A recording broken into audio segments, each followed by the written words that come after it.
Hello, my name is Eddie Tofpik. I'm Head of Technical Analysis and Senior Markets Analyst at ADM Investor Services International Limited. And here is your weekly technical analysis of New York and London coffee markets. Hello and welcome. Before we start, I just want to let you know that no AI, that is artificial intelligence, was ever used in the composition, production, recognition, or any of the patterns, levels, analysis, or any related items on these, my charts. This was all my own original work, because I think you deserve to have that. So with that, New York coffee. Okay, so I said 5 weeks ago, and I quote, looking below, we have a congestion area at the moment around the short medium moving average. That's currently at 333.15, between 309.90, 312.85, containing the 50% Fibonacci line of the May 24 to February 25 move at 310.80. Below this we have a large stratified series of supports starting at 290.85 and stretching down to at most 252.25. End of quote. The reason I mentioned these back then at what are now levels not too far below is that, as I have said 5 weeks ago, and I quote, one new pattern has developed and two new patterns have started to develop. The easiest to see is the possible monthly key reversal we have on the cards for August. End of quote. Well, this pattern did develop into a monthly key reversal up for August, for which we have seen a follow-on higher in September, at least until just after the middle of September. I carried on back then, and I quote, the second possible pattern, and this is not as clear here as it is in London coffee futures, but we might have formed a June or possibly late April to date descending scallop pattern.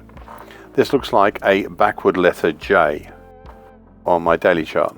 We now need to watch out to see whether the market turns lower or heads higher, as I suspect this pattern is coming to a climax, and I would then be able to give some idea of the move either higher or lower.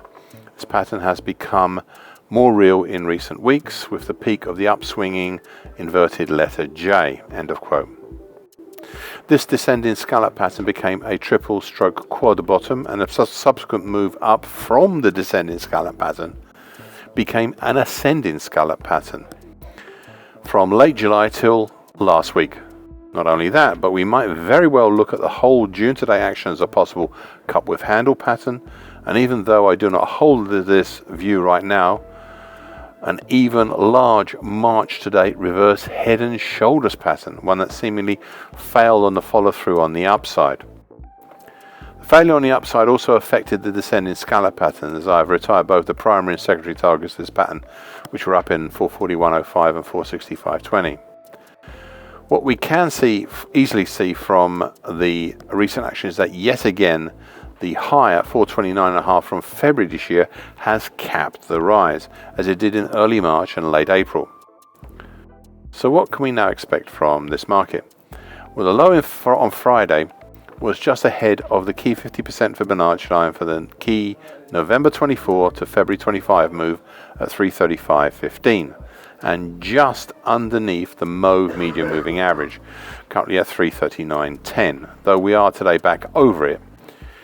A little below that, we have the medium moving average, the rising green short medium moving average, currently at 333.05, though I have some doubts about how good this last one is.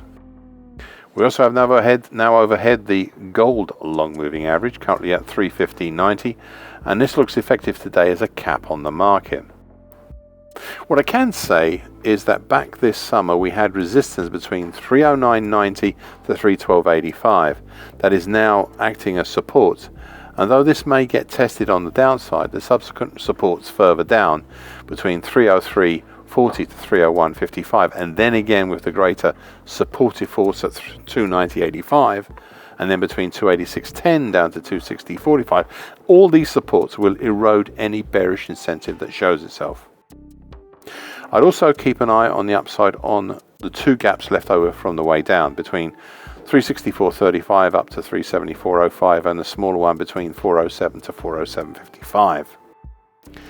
Now there's something else I'd like to look at here, and for this I'm indebted to Ray Bradbury for asking me about New York coffee 27 weeks ago, yes, a full 6 months ago. And I went at the time to my longer term charts, the monthly charts, where we can see some possible insights. You see, on the monthly longer term charts, I noticed back then a pattern that had not been immediately obvious to me at the start of 2025 when I earlier reviewed the longer term charts. It's a multi-year 2012 to 2024 very large reverse head and shoulders bottom with a bright red neckline on my chart, my monthly chart, currently at 275.90. The break higher over this neckline reached its primary target on the upside, but there was a secondary much harder to reach target up in the 433.35 area. What was interesting about this secondary target was that nearby to that in a higher level was the next 100% projected Fibonacci line here at 433.75. Quite close in the scheme of things. Prices did indeed turn lower up at this key combination of the 100% projected Fibonacci line and the target at 433.35, dropping down through and closing below the important 50% projected Fibonacci line at 347.20 and below the high of May 2011 at 308.90. However, in July and again in August, the market started to form a base on top of the bright red neckline. Now, August, with its monthly key reversal up, raced all the way up, and we saw an extension to that move up in early September, but not reaching quite as high as we saw back in February, before dropping lower and setting up this month right now to possibly, at the moment, be a monthly bearish harami. If we do continue lower, then the real key will be the bright red neckline. And if we once again reach down there and bounce back up, or that topside resistance around 433.35 to 433.75, all the way up to that topside resistance, if we get to there again, on this monthly chart now, well, we're below the 50% projected Fibonacci line at 347.20, but I'd rather wait and see where the market closes next week before looking further at these longer term, in some cases very, very longer term patterns. London coffee.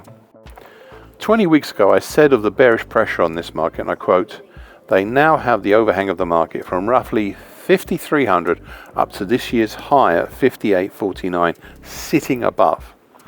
End of quote. This overhang of bearish pressure and ammunition is important as it started back then to press lower, heightening the impactful force of the break below an older, shallower, large bull channel, reaching both primary and secondary targets below. The rise since early August, pushed up through some significant resistances, now turned into supports, and more so, keen relatively close to the market supports. Notably, this is the trio of interesting 50% Fibonacci lines for the November 21 to February 25 move at 38.08, the May 21 to February 25 move at 36.49, and the March 20 to February 25 move at 34.81. The congestion of the 61.8% Fibonacci line at 41.68, 41.87 and 42.90, some of these are now back to being resistances, but others are still supports, and the declining pierced but still valuable mauve medium moving average, which is just below the market, currently at 41.36. Now above the market we have now some form of supports that are once again resistances, notably at the 50% Fibonacci line for the February 25 to date move, 45.05, and further up the gradually dipping gold long moving average, currently at 47.31, which eroded a lot of the bullish incentive, and a nearby lesser Fibonacci line at 48.22. I suspect the most important of all is just above the market, and is the capping dark blue February to date downtrend, currently 48.75, which made a lower second high last week when compared to the late August high. Together they formed a double top pattern with a primary potential target X below at 38.60 and a secondary harder to reach target X1 down at 36.40.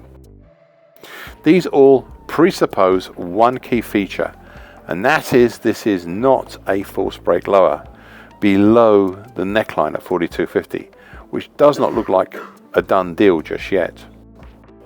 The congestion between 41.68 and 41.87 and the mauve declining medium moving average, currently at 41.36, are questioning that idea already. Thank you for listening and watching this broadcast. This weekly broadcast gives the essential market patterns and consequences. Please be aware of the risk disclaimer posted both at the front and at the back of this broadcast. The copyright is Eddie Tofpik and ADM Investor Services International Limited. And here comes the final important bit.